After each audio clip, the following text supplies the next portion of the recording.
que eu peço é que a gente comece a olhar com mais, de forma um pouquinho mais crítica, os jogadores. Os jogadores. O Grêmio, aquele dia, eu vi o jogo do Grêmio contra o Ceará. Não, Pedro, eu nem falo revolução, eu acho que nós temos que olhar. Eu pego o jogador ganhando R$1 milhão, o centroavante Pedro Raul do Ceará. O Pedro Raul do Ceará.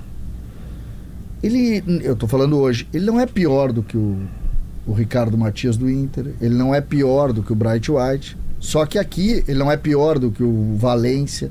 Hoje, o Valência é muito mais jogador, o Bright White deve ter sido muito mais jogador também.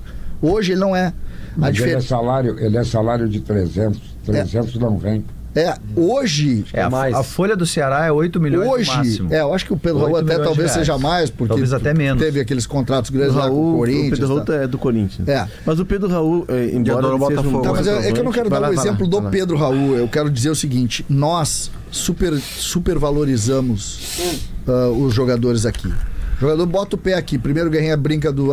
nenhum ganha 300 mil. Outro criticando a crônica esportiva. Não tô, Pedro, eu acho que é cultural, é mais forte do que a crônica, é cultural, porque chegou em Porto Alegre, o cara botou a camisa aqui, é melhor do que ele é. Ele joga, eu sempre digo aqui, jogador de futebol joga o que ele joga, não o que a gente gostaria. Ele é melhor do que ele é. Ganha mais do que ele vale. Ganha mais do que ele vale, porque ele é melhor do que ele é efetivamente.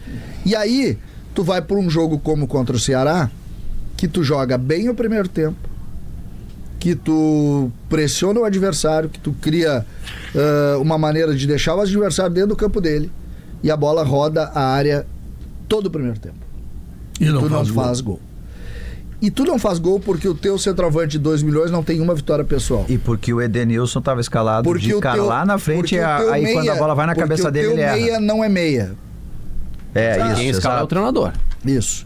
Eu não tô tirando a culpa do treinador, eu só tô pedindo que as pessoas comecem a dividir o problema. Tu quer ser a César o que é de César, uma coisa, dividam o problema. Quer ver uma coisa que está acontecendo no Grêmio, que eu não sei por que está acontecendo? Eu vi umas atuações desse Alisson e achei ele diferenciado. Achei ele um jogador muito interessante. Agora já se cogita que ele não está rendendo nada, não está jogando nada, tem que sair do time. Olha só o que está acontecendo, a mudança que aconteceu, que brusca essa mudança. Ele caiu de produção, Guerra, mas veja que os melhores momentos ofensivos do Grêmio tem o Alisson de protagonista ou assistente. Numa delas ele dribla para dentro, no corredor direito, bate de fora da área, o goleiro faz uma grande defesa, isso é primeiro tempo, de pé esquerdo.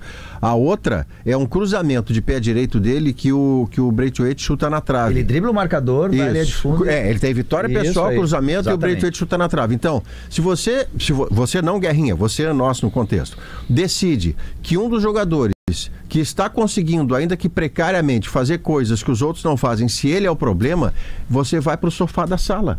Você vai mexer no que não está errado.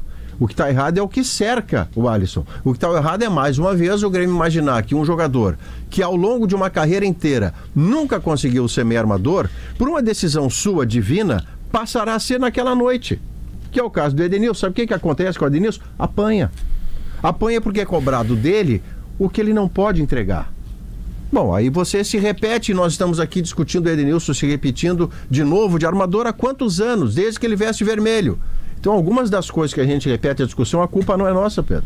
É que quem é o agente protagonista do futebol repete iniciativas. Tua opinião, mas é que eu só posso defender minha opinião. O Edenilson, a contratação do Edenilson é um negócio daqueles, é o Grêmio, né?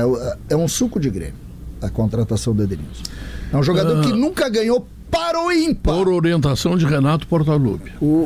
Não ganhou para o ímpar no Inter. Ficou 7 anos no Inter, não ganhou um gauchão. No Atlético também. Aí no Grêmio, ele vai jogar... O Atlético foi campeão mineiro. Por que ele vai jogar no Grêmio? Com base no quê? Não vai jogar no Grêmio. E aí, esse jogador com esse histórico é escalado dele. De meia. Aí não dá.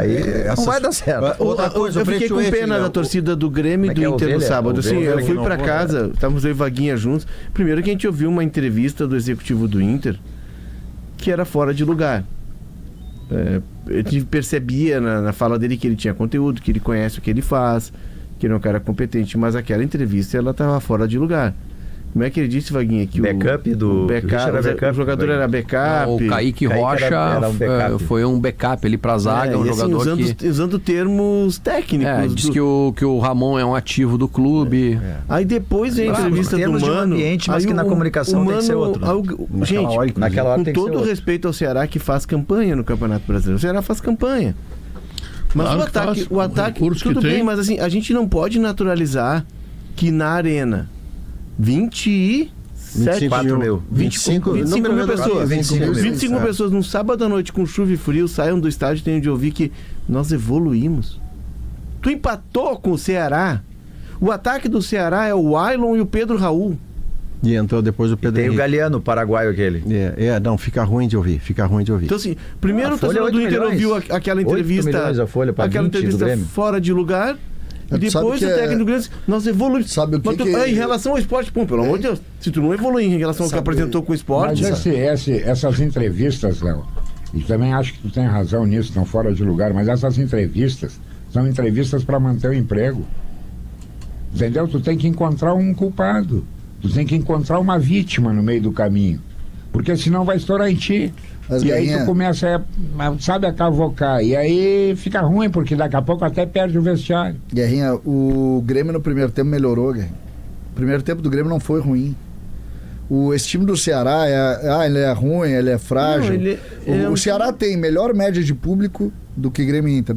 Ele está atrás do Inter um pouquinho e do Grêmio talvez tenha ficado igual agora com essa renda, essa público do Grêmio. O Ceará tem um time muito mais barato, mas um time eficiente. O time do Cruzeiro, por exemplo... Organizado. O time do Cruzeiro, por exemplo, perdeu para o Ceará de virada dentro do Mineirão. Virada do Ceará. Inclusive o Ceará merecia depois ter feito mais gols. Isso acontece, César. O Grêmio perdeu para o esporte. Eu sei, só que a relação que eu falo do Ceará é que no primeiro tempo o Grêmio conseguiu, de alguma maneira, ser mais forte jogando em casa. Teve mais volume de jogo. Aí o Grêmio perde o zagueiro, o Balbuena, num lance que o juiz não deu amarelo, que é um negócio absurdo, e o VAR não chamou aquele jogador que quebrou a perna do jogador. Vou repetir, o jogador do Grêmio quebrou a perna. Aí precisou botar o Wagner Leonardo. O que aconteceu? Já ficou quebrado, já ficou torto, já não saiu jogando contexto, e o jogo já foi outro. O contexto que a gente, e aí que eu bato nessa tecla, que a gente tem em todas as instâncias, o Pedro brinca com a história da crônica, é a crônica, são os dirigentes e é o torcedor que precisa ter mais senso crítico também. A gente está naturalizando empatar com o Ceará.